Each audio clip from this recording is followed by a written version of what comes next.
Salam, berjumpa kembali bersama saya Wong Ganteng Sakdonyo. Mohon untuk tidak menyebutkan nama dan identitas dalam percakapan ini karena percakapan ini akan saya naikkan dalam konten YouTube. Bagaimana ini Mbak? Luar biasa ini. Kita cerita pengalamannya sampean ya. Suaranya genah apa mboten, Mas? Genah. Ada suaranya apa itu Mbak? Ada suaranya zruek. Seruek. Kipas angin kan di dapur. Kumatiin dulu. Oh, ada suaranya seruek. Masih ada enggak, Mas? Enggak, aman. Gimana ini? Ini kita siap berbagi sesuatu. Iya, ini mau berbagi pengalaman aja sih, Mas. Soalnya kan sering nonton itu kontennya Mas Ganteng Dewe Sakdonyo. Asik. Teman saya kalau lagi masak, lagi apapun itu pokoknya nonton kontennya Mas Sandro. Asik. Saya suka nih. Apa yang tidak mau dibagi nih? Pengalaman yang remuk ada kan, remuk? Orang kalau mau sukses itu remuk dulu, nggak ada langsung enak, Mas Sandro. Buset. Lanjut. Ya dong. Nah, aku tuh pertama keluar negeri itu tahun 2009, Mas. Iya, 2009 waktu itu. Bayangin, Mas, anak saya itu baru umur 4 bulan loh, 4 bulan. Waktu masih menyusui, ya kan, baru itu aku pengantin baru, langsung hamil, langsung punya anak. Namanya anak kecil ya, Mas ya, ngeyel sama ibunya, aku suka pacar saya harus menikah, Mak. Gitu ceritanya. Iya. Karena nggak taunya setelah menikah itu banyak kebutuhan, banyak apapun. Karena selama ini kan cuma sekolah, dibiayain orang tua, apa-apa dibelikan orang tua, jadi belum mikir ke situ lah, mikirnya enak aja gitu, Mas. Nah, setelah punya anak tidak bisa minum air susu saya kan waktu itu, jadi ya otomatis pengeluaran membengkak kan, Mas. Yes. Itu susu itu mahal sekali untuk beli susu formula itu. Akhirnya orang tua juga pas-pasan, suami kerjanya biasanya di Kalimantan, habis itu pulang ke Jawa kan nyari kerjaan enggak begitu banyak yang nyuruh, Mas, karena notabene dulu kerjanya di luar kota kan. Jadi susah. Terus akhirnya saya begini ke suami, saya mau merantau ke Singapura, izinin. Terus dalam hati suami itu kan berat. Kalau kita tidak punya izin dari suami itu emang berat sebenarnya, Mas Sandro. Harus ikhlas. Suami itu sebenarnya nomor satu, suami itu harus ikhlas. Karena kita udah menikah kan. Terus akhirnya aku masuk ke PT itu, Mas, di Jakarta itu. Waktu itu ya, Mas Sandro, kan masih potongan masih lama banget kan. Waktu itu 8 bulan, 9 bulan. Ngeri itu. Iya kan? Iya, ngeri itu. Potongan ngeri. Aku waktu di PT itu, Mas, sakit parah. Sakitnya itu kenapa? Karena air susuku itu harus dikeluarin, nggak ada yang minum kan, Mas Sandro. Jadi bengkak besar itu loh, Mas. Bayangin, aku tetap bertahan loh waktu di PT itu. Aku harus sukses demi anakku waktu itu. Akhirnya aku diambil sama orang Melayu, Mas Sandro. Aku di PT itu hitungan cepat loh waktu itu. Sama teman-teman itu aku tuh terhitung cepat. Cuma 1,5 bulan aku terbang ke Singapura, Mas. Di Singapura aku diambil majikan Melayu kan, Mas Sandro. Nggak kuat aku, Mas, sumpah lillahi ta'ala nggak kuat. Di situ aku jatuh sejatuh-jatuhnya. Orang Melayu kan pekerjaannya kan banyak, Mas, apalagi kalau sistemnya kita lagi apa itu, Mas, puasa sama hari raya itu loh. Masak banyak, bangun pagi, nyiapin waktu sahur, buka. Baru aku lagi pertama. Terus aku nggak bisa kalau job kayak gini karena aku belum pengalaman masak. Anaknya 3, Mas Andro. Tapi aku ngomong baik-baik sama majikan waktu itu. Terus terang saya tidak kuat, ya kan. Terus saya diambil orang Cina. Dia itu pasangan tua, lama nggak punya anak, Mas Sandro. Jadi punya anak itu sayang banget kayak gitu. Jadi anaknya itu lecet itu tidak boleh. Jadi aku tuh dibawa ke rumah neneknya tiap pagi sampai majikan kerja itu baru dijemput.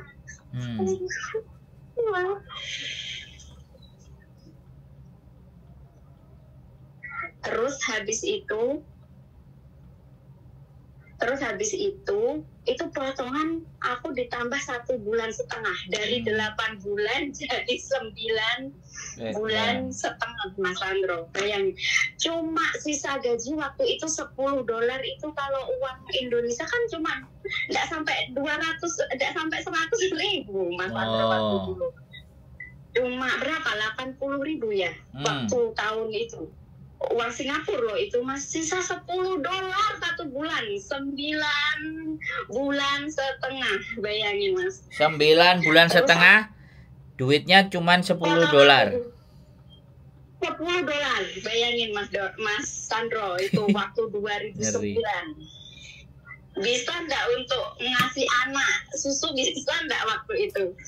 Habis itu Mas Sandro orangnya ya cerewetnya minta aku, terus aku begini, aku sudah gagal sekali, masa aku harus gagal lagi gitu loh Mas Sandro.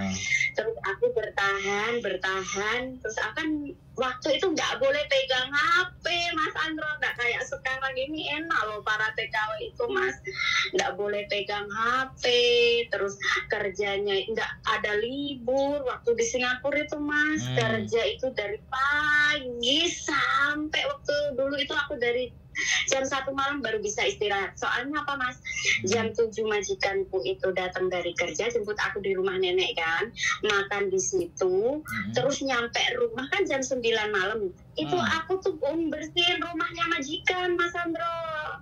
Jadi dari pagi sampai malam itu aku bersihin rumahnya nenek itu kayak gitu.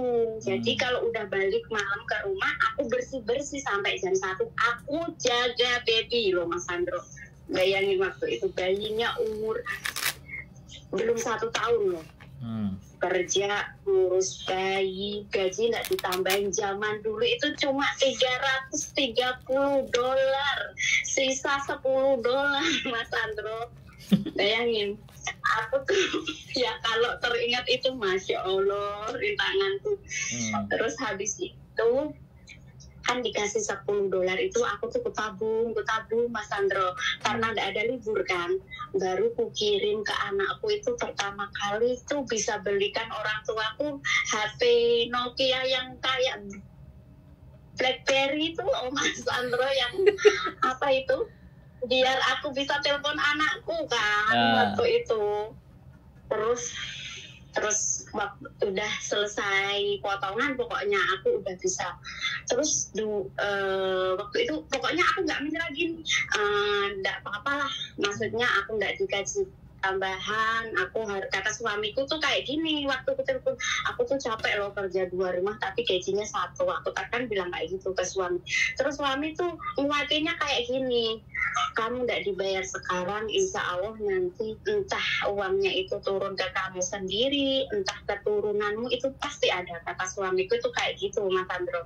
Terus ya udahlah, lanjutin aja kalau kamu mau sukses. Nah suami kan ke Kalimantan lagi, bisa ngirim anak susu dan lainnya. Ujianku itu berat banget Mas Sandro waktu itu tuh. Waktu itu umurku baru 19 tahun loh Mas Sandro. Masih muda. Iya, punya anak, masih dapat majikan begitu. Kalau anak sekarang kan enak ya Mas Sandro, maksudnya tuh biarpun nangis kerja capek, tapi malam kan masih bisa telepon keluarga. Kalau waktu dulu aku 2009, jangankan telepon keluarga Mas Sandro, mau sarapan itu loh, aku bawa ke kamar mandi itu roti itu, aku makan Mas Sandro karena saking laparnya.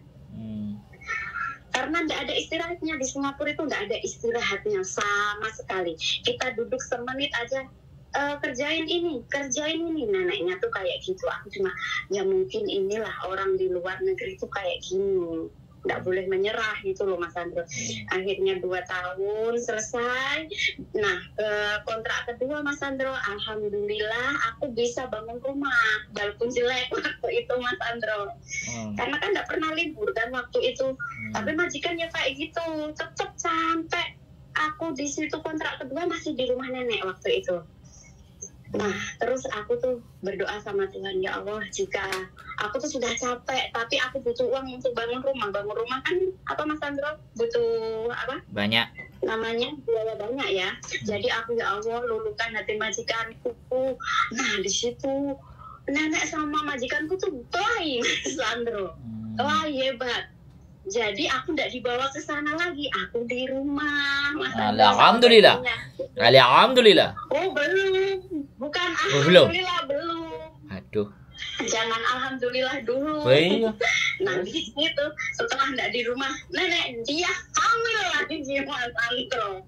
Jadilah anak yang kedua, kan tambah lagi kerjaanku ke pasar jaga anak 2, yang satu ku antar ke kindergarten, yang satunya ku gendong ke pasar. Bayangin aja itu sudah Mas Andro, nggak ada kata istilah tuh, nggak ada. Orang di luar negeri nggak boleh nyemi-nyemi, majikan begini aku nggak suka gitu, nggak boleh loh sebenarnya Mas Andro. Lanjutin aja, lanjut aku Mas Andro. Terus kontrak ketiga waktu itu kan, kontrak ketiga itu, di kontrak ketiga itu Mas Andro, majikannya itu sudah agak baik ya kan. Terus aku kan bilang kayak gini, Mas Andro, baik-baik kan aku mau ke kontrak keempat kan, tambahin gaji aku lah, aku jaga anak 2 ke pasar. Terus kan aku selama ini gak pernah tuh minta tambah gaji sama kamu, bersihin rumah orang tuamu. Ya bener kata Mas Andro tadi loh, kalau kamu sudah siap apapun majikan yang akan kamu katakan tentang minta naik gaji, ya kan Mas, kamu harus tanggung semua resikonya. Yaitu tadi Mas Andro. Apa jawaban majikanku Mas Andro? Kalau kamu mau gaji gede kayak anak-anak baru, proseslah kamu seperti anak baru. Maksudnya proses lagi biar potongan lagi biar dapat gaji. Kayak gitu majikanku. Di situ aku tenangin diri, ya udah, mungkin di sini apa namanya Mas Andro, ujianku udah nggak bisa lagi lah, 6 tahun satu majikan. Oke lah, sudah lah, enough. Aku sudah, maksudnya tuh sudah baik sama mereka, aku mintain. Jadi namanya orang kan ada kecewanya kan Mas Andro. Coba kalau jawaban majikanku masih begini, kamu tahu nggak keuanganku tuh begini, kalau gaji kamu segini, otomatis saya kan tidak bisa. Pasti aku dulu loh Mas Andro. Bener, karena aku sayang sama anaknya, udah aku anggap anakku sendiri. Sampai sekarang pun anak-anaknya masih hubungan sama saya loh Mas Andro.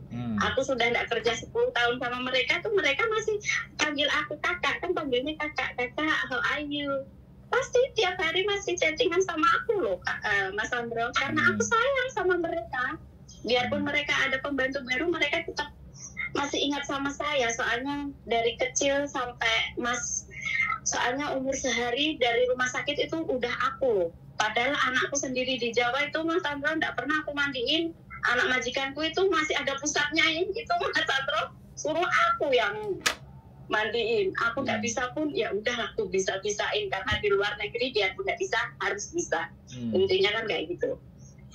Terus aku di situ kan pamit baik-baik, aku pulang ke Indonesia lah, aku mau nenangin pikiran dulu. Soalnya kan kita habis bicara kayak gitu kan, otomatis kan kontrak keempat aku nggak mau cimeng dulu Mas Andro, aku pikir dulu ke rumah. Iya.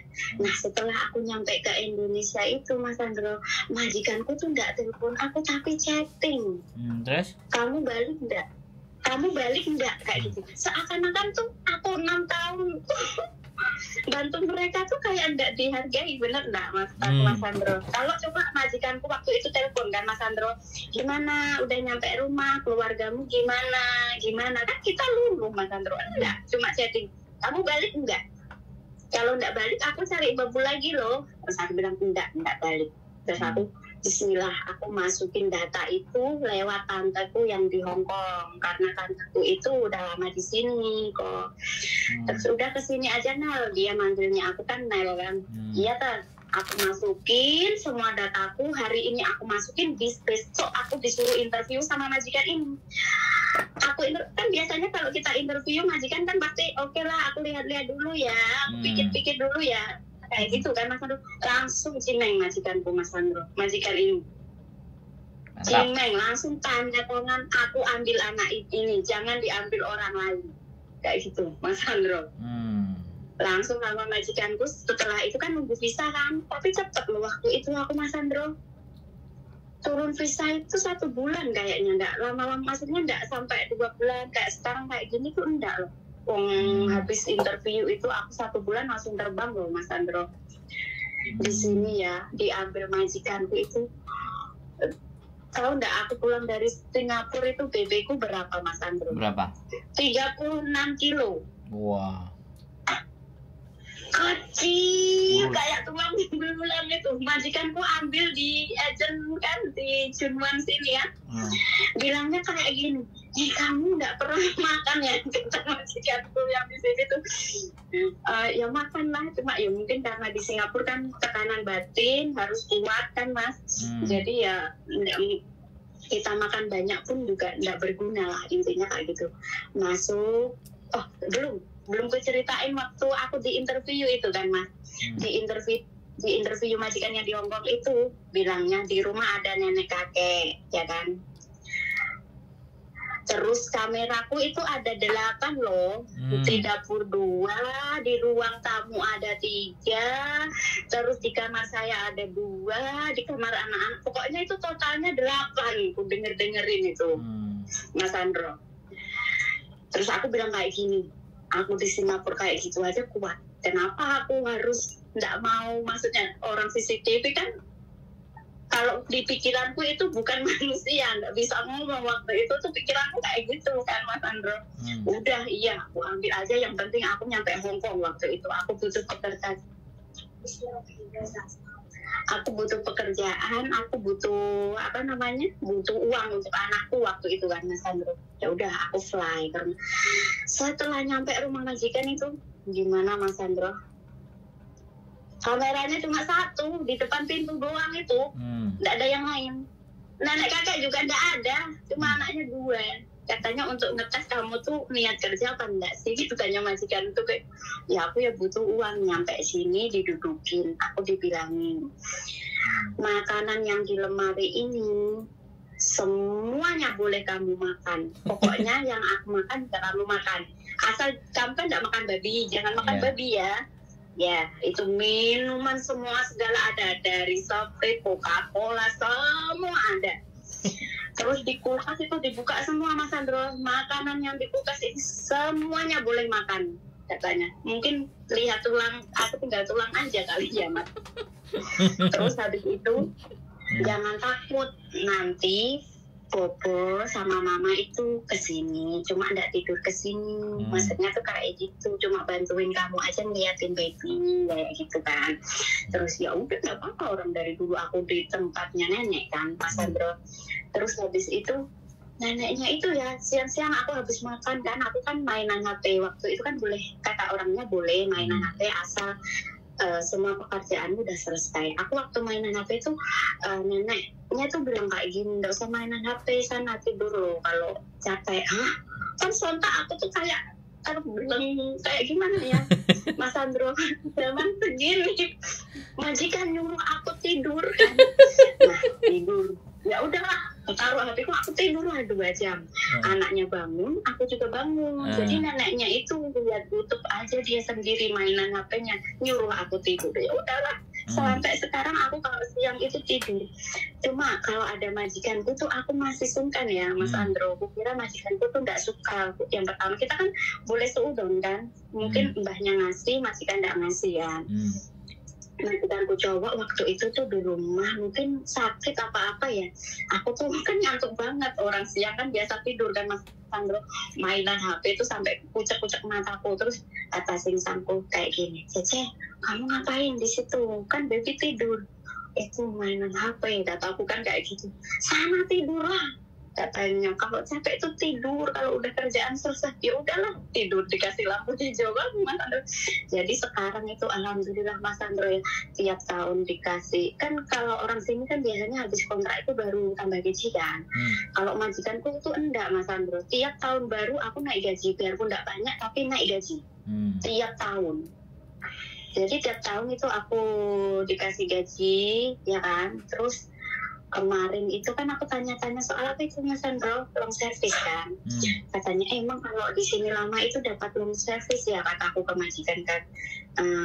Majikanku bilang iya dapat, kenapa, tapi kalau kamu udah nggak kerja di sini lagi, kata majikanku kan gitu Bang. Terus habisnya ya udahlah, aku tuh lagi butuh duit, aku bilang kayak gitu. Terus kamu mau ngambil dulu gitu, katanya iya. Jadi aku tuh waktu itu dikasih, pas aku kerja di sini 7 tahun itu aku dikasih 22.000. Terus orangnya tuh bilang kayak ini masih banyak loh sisanya, cuma nanti aja kalau kamu udah pulang aja aku kasih 22.000 dulu, katanya kayak gitu kok. Jadi udah disairin itu uang service, pokoknya baik banget. Terus kadang aku termenung kayak gini Mas Andro, apa ini ya maksudnya, kata suamiku kan pernah ngomong, kamu tidak dibayar sekarang, entah nanti turunnya ke kamu sendiri atau ke anak turunmu, itu pasti, kata suamiku. Ya mungkin ini balasan waktu 6 tahun dulu aku sengsara banget itu loh, ikhlas, tidak ditambahin gaji, aku kerjain, tidak pernah aku kayak ngeluh-ngeluh. Aku lo kerja 2 rumah, nggak pernah ada pikiran kayak gitu.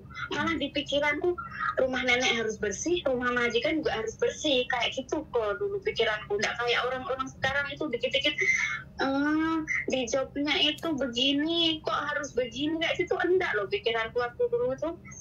Pokoknya di mindsetku bangun pagi rumah nenek bersih, rumah majikan bersih, kayak gitu. Nggak ada terlintas ini bukan pekerjaanku, ini bukan jobku, enggak ada.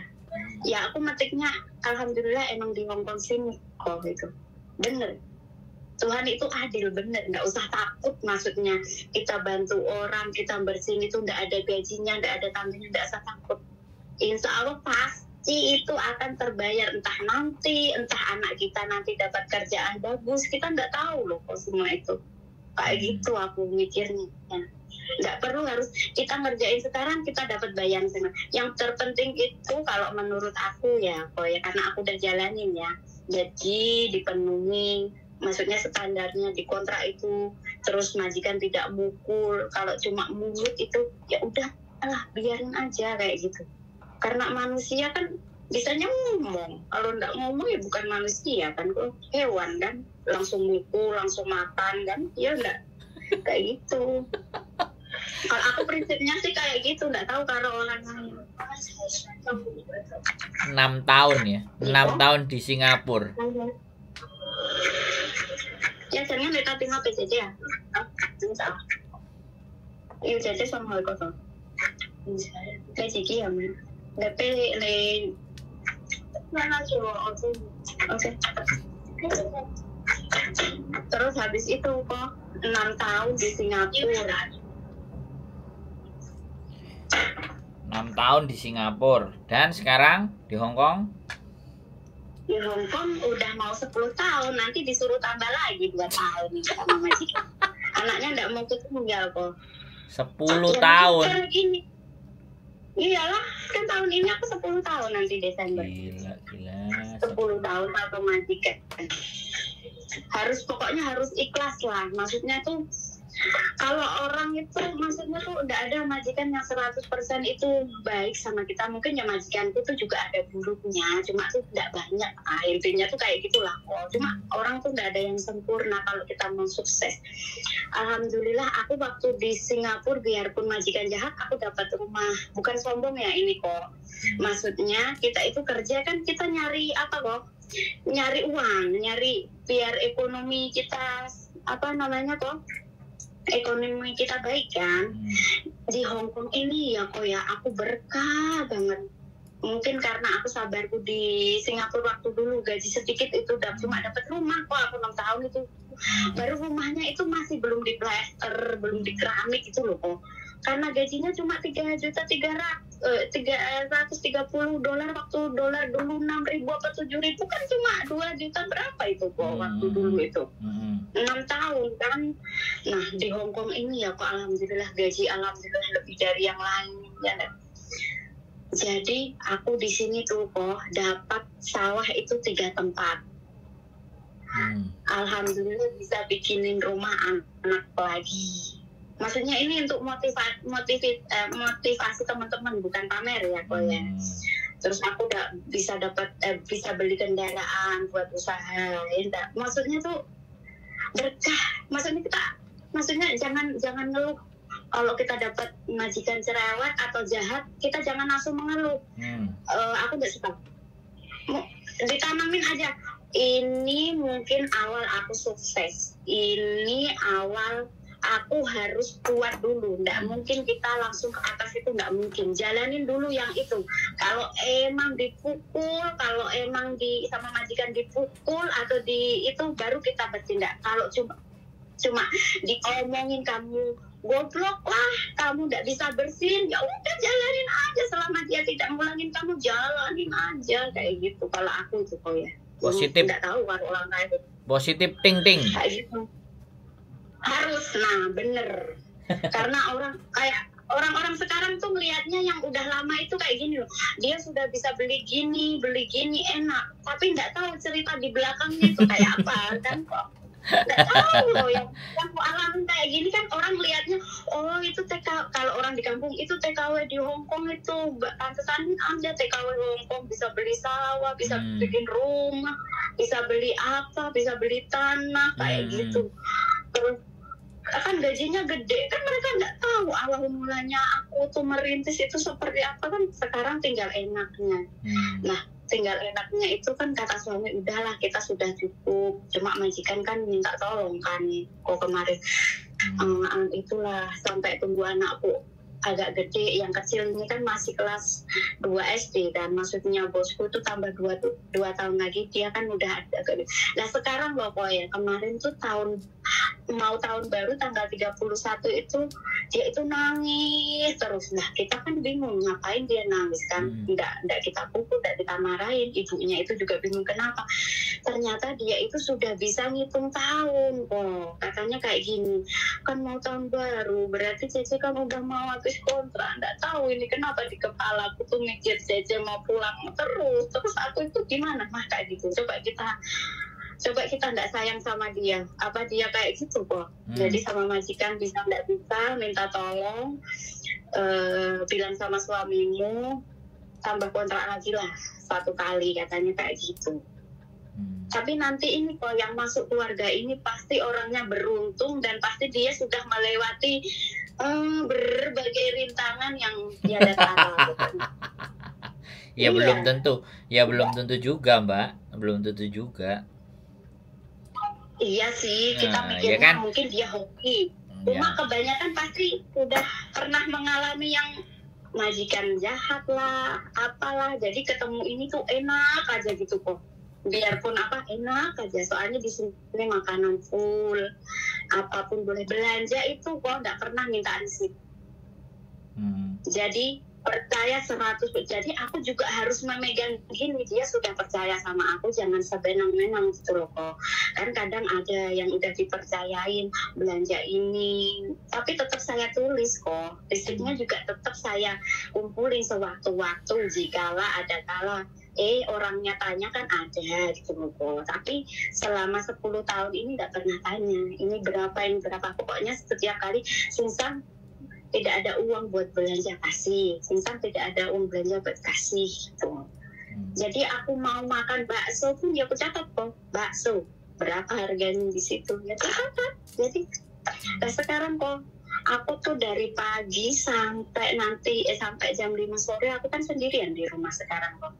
Kan anak-anaknya udah SD udah full day kan. Jadi nggak kerjaan, itu orangnya juga nggak pernah ini kotor kayak ini kok enggak, karena udah kayak keluarga lah maksudnya kayak gitu. Makanya tadi kan pokoknya bilang ayo ngonten yuk buat motivasi ya. Oke, nggak apa-apa, biar diambil positifnya buat teman-teman biar nggak selalu mengeluh gitu loh. Nah tuh siapa datang? Makasih juga udah diundang. Nggak mimpi juga bisa ngobrol sama Ko Jabrik loh. Harusnya kalau kontennya yang sampean kayak gini nih harus nampak muka, harus ketemu. Jadi manusianya ada, terus ekspresinya ada, gambarannya ada, sebenarnya itu. Aku orangnya tuh kalau cerita nggak ada titik, nggak ada komanya. Loh, ya iya, kayak gini, makanya kalau cerita kebaikan dan kebagusan itu kan harusnya ketemu, karena saya ingin membagi semua cerita bahwa hal yang enak di hari ini itu bukan hanya hari ini aja, tapi lihat belakangnya. Nah, itu yang harus kita sampaikan. Nah, iya, makanya Mbak, kalau bisa kan, kalau yang ceritanya kayak sampean ini ketemu dan kelihatan di kamera. Jadi kalau kelihatan di kamera kan ekspresinya, kemudian semangatnya itu kan terlihat. Kalau ekspresi dan semangatnya terlihat itu nggak cuma suara. Makanya nanti saya rencana mau pindah rumah, makanya sama istri kita ada kamar 3, jadi 1 buat kamar kita, yang 2 kita buat studio. Makanya yang 1 untuk studio keresahan, yang susah, yang mumet. 1 untuk studio bagaimana yang membagi motivasi. Karena sebenarnya ketika kalau banyak cerita motivasi kayak gini kan akhirnya balance, imbang. Nggak semuanya kesedihan. Tapi ada juga gitu loh, bahwa dibalik semuanya apa yang kalian rasakan, rasa susah dan sedihnya itu, ini loh ada contohnya ya, anaknya selesai kuliah, asetnya udah bertambah banyak, suaminya baik-baik saja. Nah itu kan cerita yang bagus. Jadi serba-serbi antara cerita bagus dan jelek ini kan balance. Kalau seimbang kan jatuhnya orang akan ngelihat gitu loh. Nah itu konsep saya sih Mbak. Makanya ke depan kita mau set up sebenarnya, sampai kita mau bikin studio di mana kameranya nanti bisa gerak, dan kita harus jadi salah satunya channel yang bahwa kerja ke luar negeri itu bahagia, kerja ke luar negeri itu ada sukses, kerja ke luar negeri itu ada hikmah dan ada hasil, bukan hanya kerja di luar negeri itu berat dan susah. Nah itu yang mau kita balik. Karena kenapa dunia ini hancur? Karena banyak orang-orang yang baik itu diem. Karena orang-orang baik itu enggak mau berbagi. Kayak sampean kayak gini, kalau nggak dibagi kan sayang. Nanti begitu coba kalau sampean lihat komennya channel saya, penonton saya orang pintar-pintar semua loh, nggak ada komennya yang kata-katanya jorok, kata-katanya buruk, kata-katanya maki-maki, kan nggak ada Mbak. Makanya itu yang saya pikir saya harus bikin lagi nih, supaya jadi motivasi, bisa jadi rujukan ketika mereka mau menyelesaikan persoalan. Dan juga ini loh gambaran PMI Hong Kong itu begini loh gambarannya, sukses story gitu loh ceritanya. Aku tuh kenapa nonton YouTube-nya Coach Jabrik itu apa sih? Karena untuk melihat, cari pengalaman juga, terus mau lebih bersyukur juga. Oh ternyata itu yang di bawah saya juga masih banyak, terus yang susah juga banyak. Itu ku pelajari gimana sih orang itu bisa sukses itu, kenapa, karena apa, kayak gitu. Nah orang ini kayak gini, susah kayak gini, enggak aku olok-olok sih, enggak, cuma aku harus bersyukur lagi. Alhamdulillah ternyata tuh saya itu beruntung gitu loh, kayak gitu. Aku selalu nonton, jadi dari bawah semuanya itu. Aku baru tahu kontennya Cece Yuli tuh kemarin pas kan aku sering nonton kontennya Coach Jabrik kan. Jadi belum tahu tuh apa Cece Yuli tuh belum tahu muncul. Oh ternyata istrinya juga punya. Jadi aku juga sering nonton di situ gitu. Gitu. Oke, sekali lagi luar biasa ya. 6 tahun di Singapura menjadi bahan pembelajaran ya. 6 tahun di Singapura. Iya, benar. Ya menjadi balasannya jadi 10 dan 12 tahun di Hong Kong. Gila. 12 tambah 6 18 tahun loh sampai. 18 tahun. Aku gak pernah ganti-ganti majikan Mas Sandro. Biarpun cerewet tetap ku pertahanin, karena di maksudnya prinsipku itu ya ini rintangan saya harus saya jalani sampai saya lulus, ibaratnya kayak gitu. Nanti kalau aku nyari yang lain kan ujiannya itu beda lagi, jadi aku tekunin nih ujian yang aku jalani nih, aku tekunin sampai lulus kayak gitu intinya kok. Mantap. Nggak mau kan kayak gitu. Karena kita kalau menyerah nggak lulus ya, ibaratnya ujiannya itu beda lagi. Kita nyari selahnya itu kan beda lagi. Kalau ujiannya ini ya udah aku jalani, orangnya cerewet, oh berarti ini ujianku di orang cerewet ini, aku nggak boleh menghindar. Kalau yang pertama itu memang cuma 1 bulan itu emang aku baik-baik. Aku kalau orang Melayu aku nggak bisa, soalnya masaknya banyak, terus aku nggak bisa masak itu emang bener, aku nggak bisa masak ya kok jadi. Terus ya karena itu ya, yang pertama itu emang aku, maksudnya itu mungkin aku baru pertama masuk, belum bisa mindset pikiranku. Nah yang kedua kok juga ternyata tidak enak, oh berarti kerja itu emang tidak enak gitu loh Mas Andro. Dan yang ketiga panen. Yang ketiga panen. Luber-luber ya. Kalau nenek kakeknya sayang semua sama aku di sini, nggak ada yang nggak sayang pokoknya. Nenek, kakek, bobo, mama, yeye, semuanya kayak Yima, Yikafu, semua Taikafu, semua sayang sama. Kalau makan di sini tuh pokoknya kalau manggil aku tuh, kamu sini, kamu nggak libur ya? Nggak, kasih saku, soalnya kan masak buat mereka, kasih ampau kayak gitu kok. Pokoknya alhamdulillah banget di sini.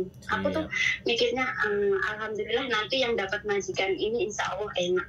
Yo, sampean carikan sampean kasih tahu bahwa ini keluarga baik-baik, jangan salah jalan, jangan semua loh. Jadi sampean juga ngasih tahu. Mantap. Oke, nanti kita tunggu studio baru. Studio baru buat sampean datang ya. Cerita 2 kali nanti kelihatan mukanya ya. Yap, oke, sukses, sehat selalu. Amin, sehat selalu. Sehat selalu sampean, bisa segera kumpul dengan keluarga. Yuk, yuk, bye-bye. Assalamualaikum. Luar biasa teman-teman, 6 tahun di Singapura remuk, akhirnya di Hong Kong. Sehat selalu. Keep stay tune my YouTube channel and see you next video. Bye-bye.